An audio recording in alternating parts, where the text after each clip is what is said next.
Isso aí é um demônio, um Asmodeu, que tem dentro da igreja de Rennes-le-Château. Na hora que você abre a porta e entra da igreja, passa a porta da igreja, você dá de cara com isso daí, ó. Que foi o Abbé Saunière, o Abade Saunière lá, que descobriu os negócios, os segredos de Madalena, que construiu e colocou isso aí por alguma razão.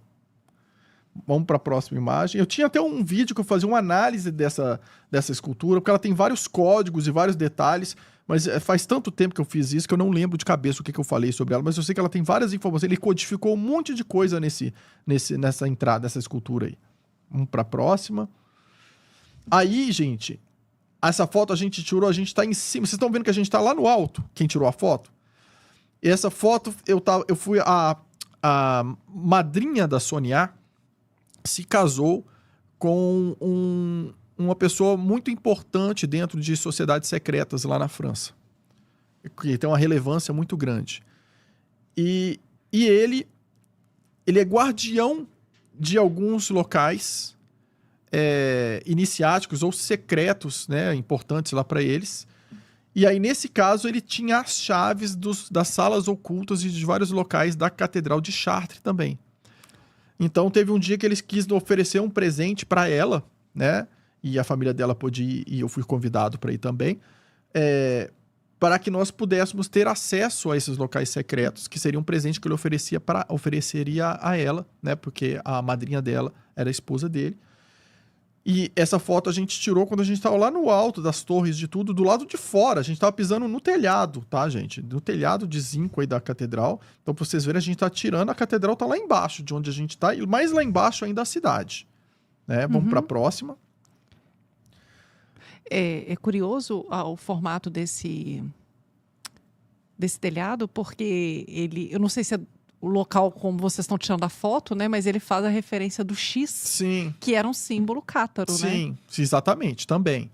Aqui, a próxima agora, essa aqui a gente tá em cima, o labirinto tá lá embaixo, a gente tá dentro do telhado, essa aí a gente tá dentro do telhado, e nessa madeira que tá aí no meio, vocês estão vendo? Tem uns furos em alguns pontos, e que quando você olha pro furo ou coloca o ouvido, você escuta tudo que as pessoas estão falando lá embaixo, que é bem longe, e você consegue enxergar tudo que está acontecendo lá, dentro dessa sala fechada. E olha os ultras aí, vocês estão vendo? Sim. Na catedral, acho que esse foi o local que eles apareceram. Em outros lugares, tirando a cripta lá embaixo, que a gente não chegou a adentrar mesmo, que eles apareceram também na entrada. Tem outras partes na catedral de Chartres que mostram coisas dos astros, mecanismos diferentes da Terra, contagem de ciclos, tem muitas coisas assim. Podemos ir para a próxima.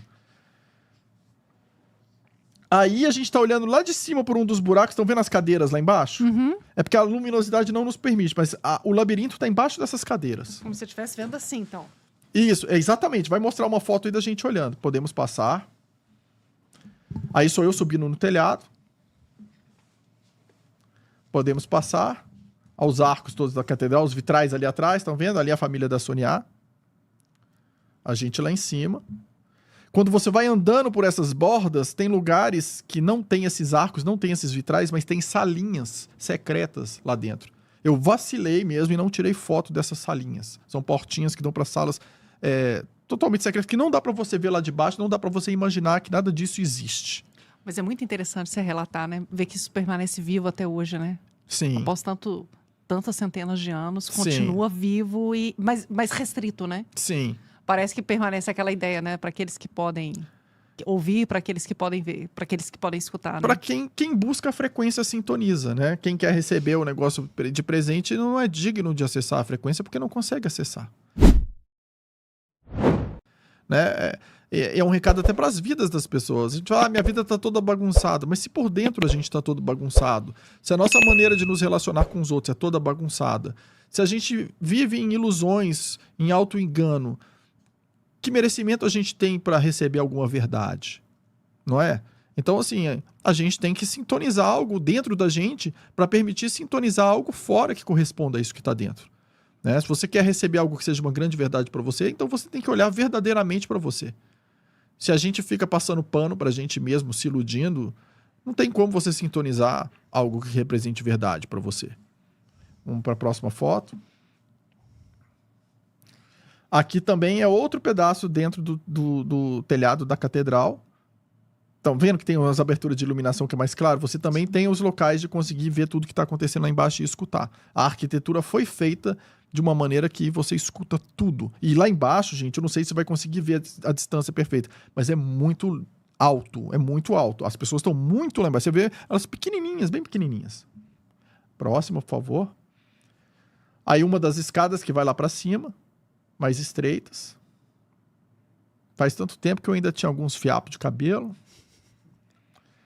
Inclusive, outro dia, gente, eu participei da promoção lá do Mercadores e fiz várias compras lá e ganhei um bônus. E eles me deram uns shampoos. Gente, que absurdo!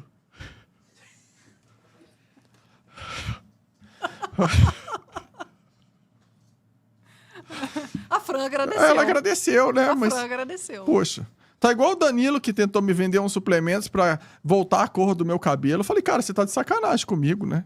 Ah. Vamos lá, vamos para a próxima.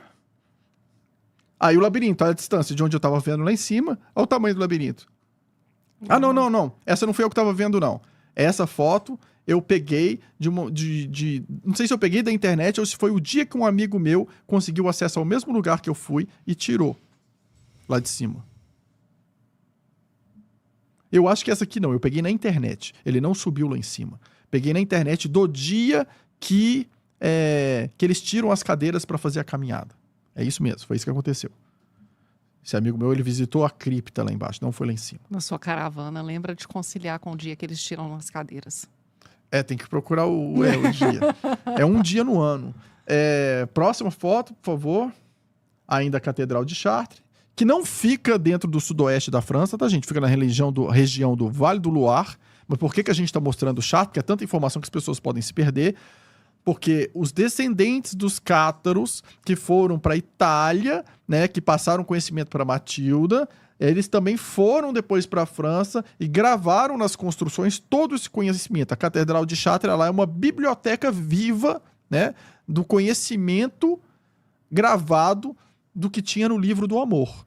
Tanto é que os vitrais todos retratam a vida dessas grandes mulheres que equilibraram. Elas não foram as grandes mulheres que comandaram sobre os homens. Elas foram grandes mulheres que equilibraram suas relações com os homens, né? E viveram o eu sou eu ali. Né? Que se tivessem desenvolvido no seu máximo, cada um no seu eu sou, eles espelhariam um casal criador aqui embaixo. Vamos para a próxima foto. Isso aí também a gente encontrou lá. Olha só. Caduceu. Um caduceu, uma serpente entrelaçada. Próxima foto. O que isso tem a ver com igreja? Olha isso. Outro caduceu. Percebam que é só em serpente entrelaçada que vocês não estão vendo as asinhas. Porque as asinhas, gente, estão mais ligadas aos Anunnaki. Existe uma diferença do caduceu dos Anunnaki para o caduceu dos dimensionais. Então percebam que no pessoal descendente dos cátaros, o caduceu deles não tem asa. É relativo ao caduceu dos dimensionais. Uma marca, então, que mostra que os cátaros eram dimensionais. Ou detinham esse conhecimento, né? Mas provavelmente você teve acesso e se desenvolveu porque eram dimensionais. Até porque, para que iam queimar eles na fogueira, né? Para tentar... Vamos para a próxima. Isso aí é uma questão, acho que de uma sacerdotisa, eu não me lembro, né? Com algo e o que era, esqueci o significado dessa. Vamos para a outra. Isso aí a gente tem um símbolo da flor de lis, né? Que tem também vários outros significados. A flor de lis, gente, foi o símbolo dos reis da França que começou com os merovingios, que eram aqueles que se diziam descendentes da linhagem de Cristo. Agora, não se sabe se eles eram verdadeiramente descendentes da linhagem de Cristo ou se eles, para validar o reinado deles, né, de uma população católica, se colocaram como descendentes da linhagem para que a população, né, se colocasse, os legitimasse como líderes, né? Então, e esse símbolo acabou sendo usado por vários outros reis, né, que é um símbolo muito ligado a Maria Madalena também, que representa também a Trindade, né? A gente observa nele um símbolo de Trindade. A gente observa nele, quando você vê a flor de lis, parece um Ó, Que legal. apareceu outra imagem aqui de repente, Léo.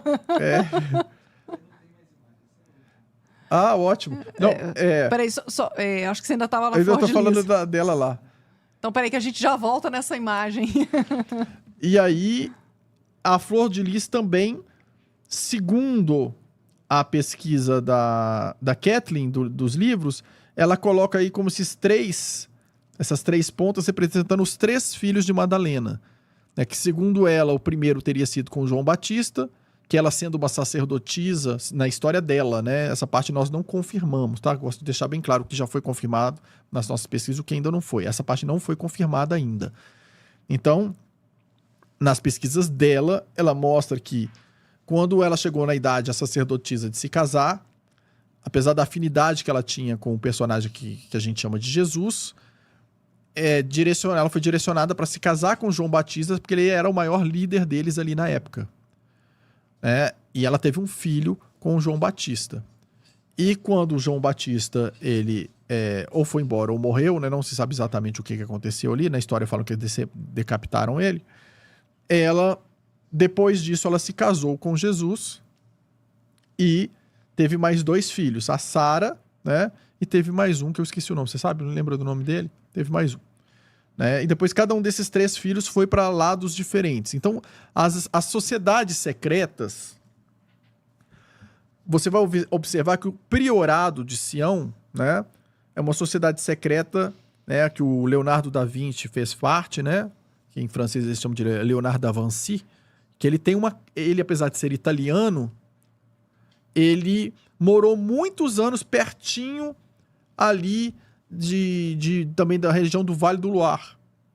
Tem a casa dele lá, né? A gente inclusive visitou a casa dele, tem vários textos dele ainda, os experimentos que ele fez, aquele helicóptero que você pedala e tudo isso existe lá na casa dele, você consegue ver tudo isso, né? Visitamos também, mas lá no sul da França, a casa de Nostradamus também. A casa onde ele morou e tudo, com as coisas escritas. Muito legal com tudo isso, contando a coisa toda. Só que eles colocaram uns bonecos lá contando a história que não tem nada a ver. Mas assim, você entra em contato com essas coisas. E nesse caso aí, o que acontece? Então fala dessa história dela ter sido casada, ter tido esses 3 filhos.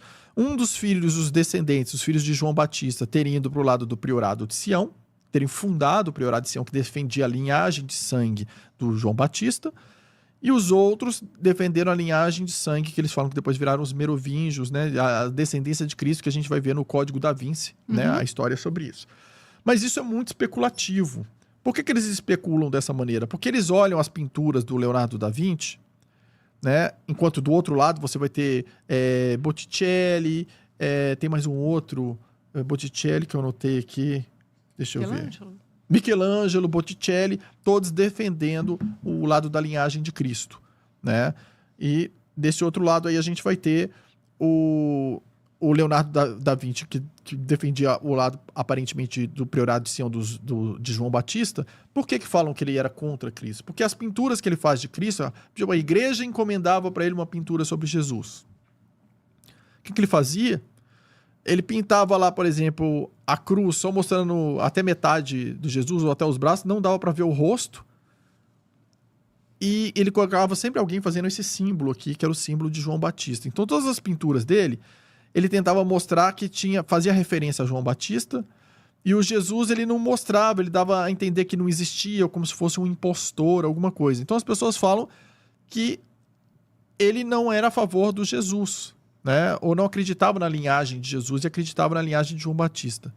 Mas existem outras interpretações possíveis, né? Você pode interpretar, por exemplo, que ele tinha conhecimento de que o Jesus da Igreja Católica, como ele era contado, como utilizavam as informações dele, não fosse legítimo, que tinham deturpado o verdadeiro conhecimento dele, né? Que o verdadeiro conhecimento seria outro, né? Então, assim, de alguma maneira, você pode interpretar isso de outras maneiras, né? Que as pessoas falam. Aí qual é a verdade? Não sei. Nesse caso, eu não sei. A gente está compartilhando até onde chegou nosso raciocínio e nosso conhecimento. De coisas que, algumas que não foram validadas, né? Então, as que a gente não validou, eu prefiro ser transparente e colocar. Quem falou isso não foi a nossa pesquisa, foi o livro que afirma isso. né? Mas que esse símbolo está muito ligado a Maria Madalena e também à realeza, né? Principalmente no início da França, ele está presente, né? Além de quando você pega uma flor de lis, de verdade, você vai ver que ela é igualzinho um clitóris, né? É igualzinho quando você olha a flor. E se você coloca, eu não tenho a imagem dos dois aqui, mas se você coloca isso aí, então representa também, né, a parte feminina. Então tem várias significações.